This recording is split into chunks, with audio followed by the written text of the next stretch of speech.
This morning, no one expected business as usual in Derry, as the city prepared for the H-Block Day of Action. Against a background of intimidation allegations, shops and factories were open. But business people had misgivings about what to do in the afternoon.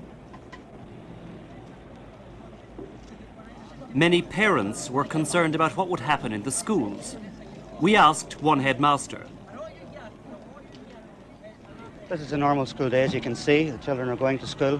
As far as we're concerned, it's a normal day. Had there been any intimidation? No.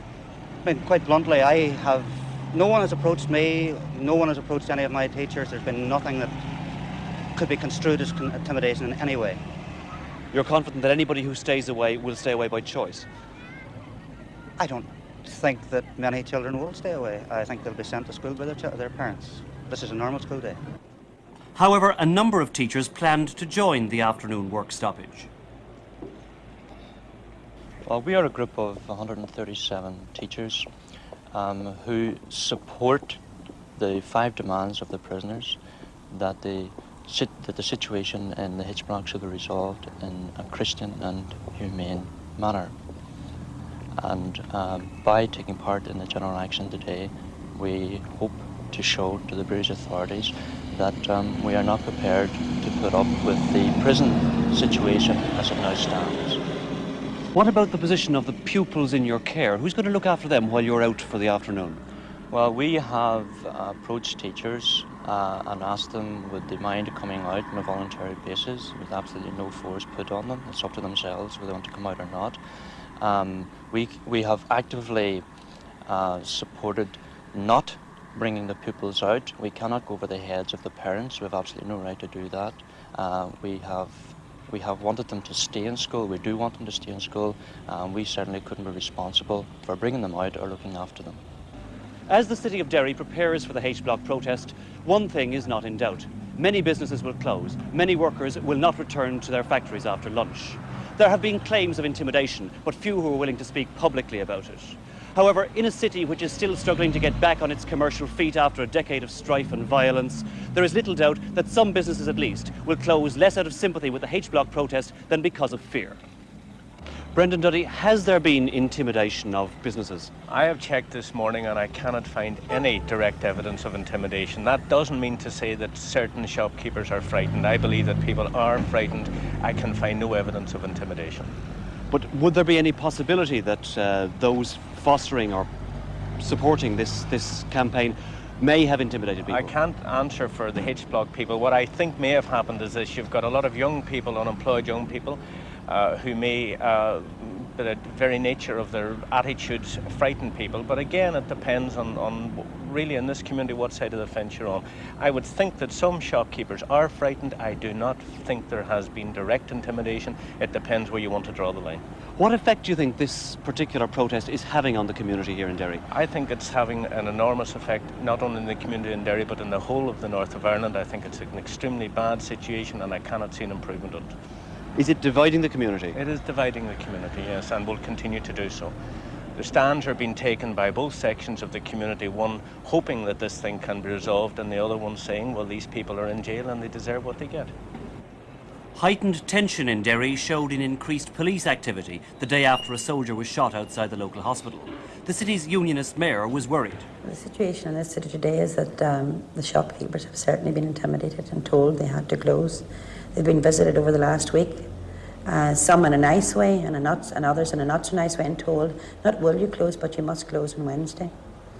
I know for a fact, because the school my own son attends in the city centre, that they will be closing in the afternoon simply because the teachers in charge cannot guarantee the safety of the children. So therefore the teachers in the schools are being intimidated into sending the children home from school. My greatest concern is the effect it will have on the community. We've had 10 years of troubles in this community, and just when things are beginning to look possibly bright, we're going to find ourselves back in the old trenches again. There will be a wage-driven. And the sad thing about it is, if everyone looks at it, everyone in the city is being intimidated.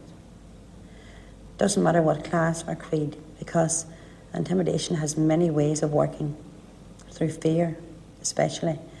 And what has happened with the shops, as far as I know, the factories will go in, but that is an unknown quantity, whether or not they will remain, and I have no knowledge of what they will do, so it's not up to me to make any statement on that. But unfortunately, this city can only suffer from what's going to happen today. I am quite sure, or at least I would hope, that the protest will go off peacefully, but it has ceased to be a protest, because we would not restrict anyone's right of protest, but when that protest restricts the freedom of others, especially the 99% of law-abiding citizens in this city of ours, it ceases to be a protest and becomes a very insidious way of intimidation. Despite minority concern on H Block, that fear causes anxiety across the political divide. There is certainly fear, and I think the fear is well illustrated in the concern of parents for their children in school. I think that there is also an element of intimidation that is very hard to gauge, but I know for certain that phone calls have been made to business people asking them, are they going to close? While, however polite that may be in terms of a request or a question, it is subtle intimidation in my opinion. It's very difficult to know the percentage, almost impossible. And I don't think this relates completely to what might be sympathy for the hunger strikers and support for the protest today. I have no doubt that there will be thousands of people and young people, particularly on protest and in sympathy with the people on hunger strike. And I would support their right to protest. I would also support the right of people to stay away from the protest.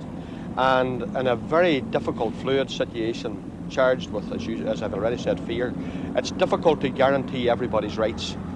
I sincerely hope that whoever considers their right to protest and exercises it will also respect the rights of other people as well. Then at 2:30, the centre of Derry shut down as up to 5,000 people, many of them young, marched to the Guildhall Square for the protest meeting. They'd come from 3 main assembling points, and they were to be addressed by a Dublin trade union official, Bernadette McCalliskey and Eamon McCann. Because I believe that this struggle is the same struggle. It's not a different struggle. When Jerry Fitz says on television, it's different now. I supported people in March 10 years ago, 5 years ago, or whenever, but it's different now. Jerry Fitz is a liar. Let me put this in record. Let me put this on record. Let me put on record the depths of Jerry Fitz's hypocritical, crass opportunism. I want to put it on record that the first person in my hearing who ever advocated the use of arms in the north of Ireland was Jerry Fitz.